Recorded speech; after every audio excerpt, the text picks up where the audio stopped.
Hold up, bro. I can't. Okay. God bless you guys. God bless you guys. It's Anthony Perdomo here with you guys. And I just wanted to share something with y'all. So, we're living in a time right now, 2022, and it will keep getting worse with what I'm going to say, where everybody's opinions have to be heard. Everybody's justifying their ideals, justifying their thoughts, justifying their way of thinking. And everybody's talking about suffering. Everybody's talking about toxic. Everybody's talking about trauma. Everybody's talking about bad experiences, and it kind of seems like nobody's talking the good stuff. But the message I want to give today is the following: that trauma, suffering, any toxic experience you've had, any negative experience you've had, whether it be in a place, whether it be with a group of people or with just one person, that does not justify nasty behavior. So, what do I mean by nasty behavior? I mean disrespect to self, disrespect to family, disrespect to your surroundings, disrespect when you do things privately, disrespect in public. Well, that nasty behavior is not justified because you've had a bad experience.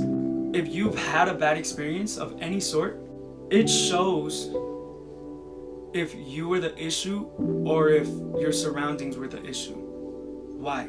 Now, I'm not saying that a place can't be a bad place. I'm not saying that a group of people can't be a bad to a certain extent. I'm not saying that a person didn't do any bad either. I'm not saying none of that.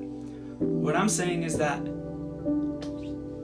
if you claim that it was bad, and the moment you get the opportunity to no longer be in that scenario, and the first thing you do is you manifest this bad behavior, negative behavior, nasty and actual toxic behavior, it just comes to show that that suffering was actually being used to change you and manifest all that was in you. The moment you get the chance to leave that bad scenario, and all the things that are manifested from you when you're finally completely alone, everything that is manifested is nasty, negative, disrespect.